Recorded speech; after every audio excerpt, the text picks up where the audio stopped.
Hello and welcome to the Limitless Landscapers podcast. I'm Charlotte. And I'm Paula. And today we are talking about business networking, so whether that's through social media, through in-person events, or just meeting people in and outside the industry, how that has changed everything in our business. As the co-founders of the Landscaper Circle, we help you get more money, time and freedom to become limitless through our experiences as fellow landscapers and our tried and tested methods. If you want help with your marketing, managing or growing your business, you've definitely come to the right place. If you're a landscaper, garden designer or supplier to the industry, then hit subscribe so you never miss an episode. Now, let's get back to the show. Yeah, where do we start? I mean, business networking kind of sometimes gets a bad rap, I think, but absolutely. You can meet so many amazing contacts through not necessarily in-person networking events, though it can be anything from messaging people and contacting people, following people on social media, through to just getting recommended to someone. But it is truly life-changing, even if they don't become a client, in so many other ways. Oh, absolutely. If you're talking to who was the queen of networking prior to children. So I used to be part of a networking group, and we used to, probably 2 or 3 actually, and we used to meet at 6 a.m. in the morning, insanely. And basically, I used to network with a lot of people. And the funniest thing is, over the last few months, I've had 2 people, well, 3 actually. I've had a designer that I met at a networking event like 5 years ago contact me about pricing for some work. I also had their client who asked her to get in contact with me, and that was because I did a great presentation at a networking event like 8 years ago, and he had remembered me and basically emailed and wants us to price for the job, and I think he wants us to ultimately do it based on that one presentation I did at this one networking group. And then a third client actually who I had met at an in-person networking, but they'd actually connected with me on LinkedIn, had messaged me through there and said, hey, I met you like 6 years ago. Can you quote for our garden design? Well, we did a garden design, now we're quoting for the landscaping. So it's not to be underestimated, but it's not always an immediate payoff. It's about building relationships. And like I say, I haven't seen these people for 6-7 years, but they've all remembered me from the in-person networking that we initially made contact with. And then obviously with the LinkedIn stuff, it's having a presence online following that on social. They've remembered me. So it does work. It's just more of a slow burner. And again, it's all about building relationships. And I do believe that in-person networking builds that better than online. Definitely. And even if it's just booking an in-person conversation online or something like that, because I know that a few examples aside from kind of people becoming clients is we met Heidi through a business mentoring group. Yeah. And if you've listened to any of our podcasts, if you remember and stuff, we've done so much with Heidi, not just cross promotion, but she's also helped us so much in our sales. We did a 12-week program, which we will link to her website below so you can find out more information about that, where she one-to-one helped both of us, basically making your life how you want it to be. It's getting tools and systems in place, which not only helped us personally, but helped us in business, because we work really well together in so many ways. But something we really struggled at is that we are opposites. We communicate in very opposite ways, and Heidi's given us the tools to be able to communicate better and for us to each understand each other's, not necessarily perspective, but understand what we mean. So language, for example, like circles are things that if you feel like you keep going around in circles, so we're like, oh, this is one of our circles, and we can now identify things and work on things. Friends is easy for us. It's more like the co-working thing. So that's really helpful, and that's something that we would never have even looked at or spoken to her about or even known about her really if without we hadn't that. Met her. And that was through, obviously, like we said, a mentoring session. But it's also sort of the in-person events. Just before COVID hit, we exhibited, didn't we, at Futurescape and also Landscape Show in London, and we got a few members and a few clients off that. But the main thing we took away from that was the relationships we built. So for instance, Maggie from the Landscaper magazine, we met her there, and if we hadn't have been there, I would never have met her. We wouldn't be writing the article that we do every month for her. And she's been a really good key person that we've kept in touch with, partnered with on lots of stuff. Perennial was another one. We wouldn't have met Kate. We wouldn't be also doing the weekly and daily planners that we sell. 50% of the profits of that go straight to Perennial. So we wouldn't have done any of those things without meeting those people at those events. And if you think as a designer or a landscaper, okay, I don't need any products, why am I going to go to a Futurescape or a landscape show? It's the connections you make, the things that you couldn't possibly even predict. And it's 1-2 days out of the business, like you can sustain that. It's all about going, and that's why we've booked for Futurescape again this year. So if you are planning to go to Futurescapes, we will be there, and we'll be on a stand again with Nightlux, who are outdoor lighting. Paul runs it. He's a client, but also we've partnered with him on a lot of things. And again, like, he emailed us from, I want to say he got a referral. He either got a referral or it was from social. It's been so long that we've been working with Paul that it's kind of like, where did we start? And he was a dream client. He became a member. He's had done for you stuff. We've done partnering with him as well to promote Nightlux. He's one of the suppliers on my online shop.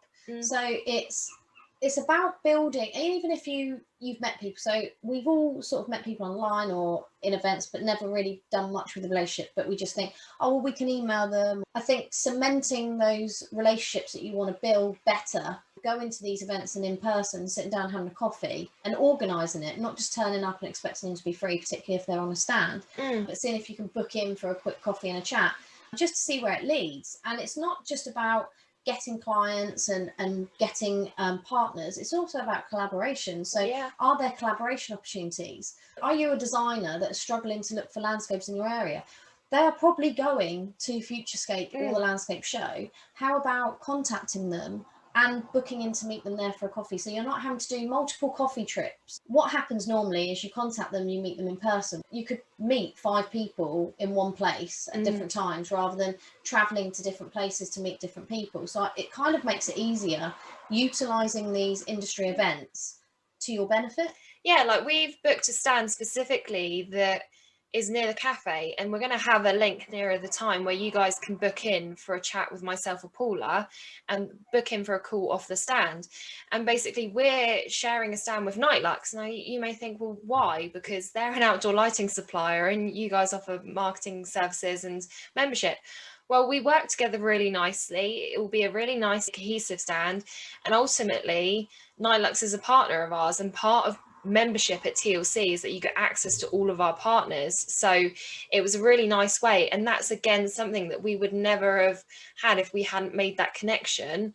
And it's just something to bear in mind. Even if you meet someone at an event and then you want to cement that relationship afterwards, cement them by following them on social, and not just following them, interacting, messaging, commenting on their posts, being fresh in their minds, then booking in a call with them when the time is right. Like if they said, contact me later in the year, make sure you put a date in the diary in your calendar to contact them. It's simple things that can really change your business for the better.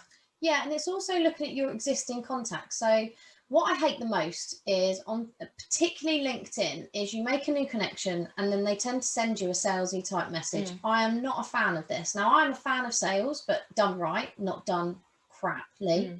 And for me, when I get a sales message, I disconnect with that connection because it's not for me. Now, what would be better is them connecting with me, and this is how I probably run my LinkedIn stuff. Connecting with me, commenting on the post and engaging with me and vice versa. However, then when you want to, like Charlotte says, cement it, then you go through your old contacts and your connections on LinkedIn and the people that interact with you on Instagram or Facebook. And they're the ones that you then get back in touch with and say, hey, I've just noticed we've got some synergy. Been speaking online for a while. I've been following what you do. I really like X, Y, and Z. Would you fancy, are you going to Futurescape? Do you want to meet up? Exactly. And it's as simple as that. And it doesn't have to be, you're not remaking the wheel, so to speak. No. You're doing something quite basic, but it's not in a salesy way. So it's not like, hey, buy this. I've only just connected. It's about saying, hey, we'd love to have a chat because actually we've got some synergy, or I can see some collaboration opportunities, or I've got something that might interest you, or you have something that interests me, or you're just interesting to me. I'd like to meet you and find out more, whatever it might be. But it's also looking at longevity. So how long have you been connected with these people? Because they're probably more likely to be happy to to respond to that sort of message, rather than you've connected with them, sent them a buy this, subscribe to this, can I give you a free X, Y, and Z? It doesn't work, in my opinion. No, and I think as well, people can go, why would someone want to hear from me? But if you're a designer looking for a landscaper or vice versa, they're probably looking for you. Oh, yeah. Like, so just message them. They'll probably be happy because they'll be like, oh yeah, it's been on my to-do. I've been meaning to find more designers. Like, it's probably something that's been on their list. But just by planning how you're going to spend, looking at, particularly going to shows, looking at exhibitor lists, who you want to see, if they've got links to book in, but also making those appointments with other people outside. And this also can apply as well if you're looking at launching a new service, or inquiries are quite quiet and you're like, right, I need to think of other ways to build awareness of the business and I really want to grow, or however. Look at your existing contacts. As Paula said, when we first launched TLC, we reached out to Phil Tremaine from the APL. We reached out to various different suppliers and associations that we have been a part of, or that we know through Paula's business, to see, look, we're launching this really new exciting thing. Can you help? Can you help? And we'll help you however you guys want to see fit. So it's really good to, again, that was a relationship that you've built over years, so it helps. Yeah, and it's also about not thinking like what you can offer, but how can you help? How can I best serve our clients? How can I best serve the person that I'm going to connect with? What's in it for them and you? So it's got to be a win-win. It can't just be a one-sided thing. I think that's why the direct sales messages don't work, because it's very one-sided. They're not looking at the win-win, like what's in it for them. That's what you got to ask yourself. What's in it for them, and how can you best serve people? How can you most help people? And then the results will come. That's what I mean. You go in along that line, and then the results will happen. So people will start collaborating with you. You will grow your connections. You will see more opportunities come out of those relationships that you spend time building.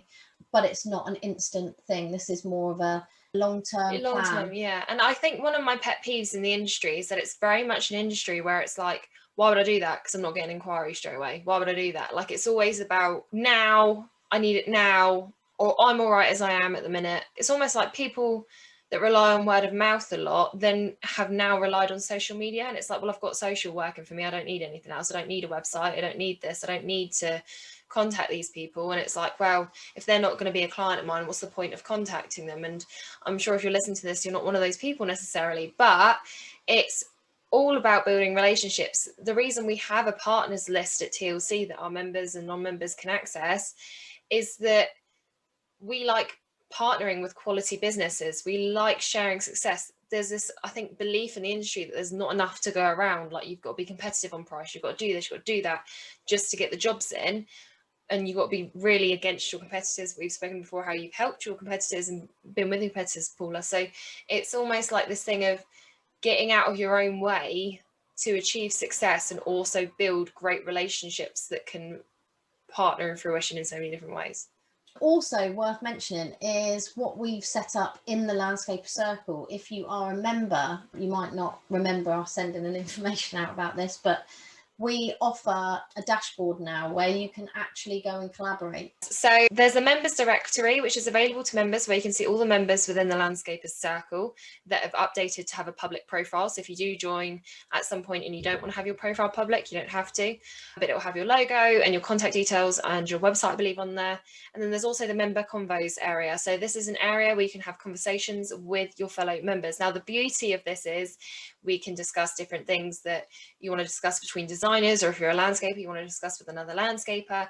It also then means as well that you can discuss collaboration opportunities. It's been so amazing this year to see so many of our members collaborate with each other, designers and landscapers in the near area, working together, passing jobs between each other, but also things such as writing a blog, a collaborative blog on, I think it was what it takes to be a reputable landscaper, or the cost of it.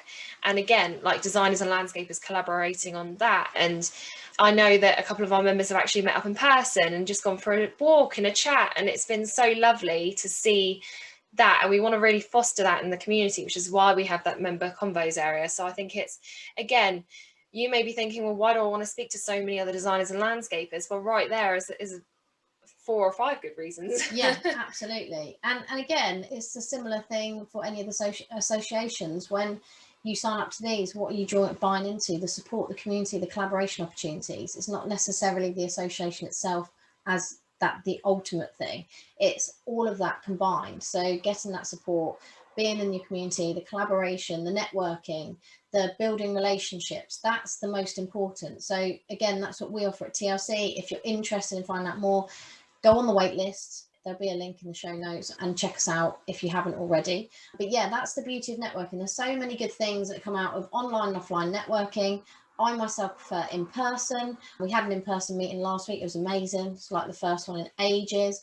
And it's just nice to actually speak to people and have a nice coffee somewhere, rather than being online, which I feel we're too much of now. It's gone the total opposite way. Yeah, I think it's having a healthy mix of both, and also not ever being against, I would say.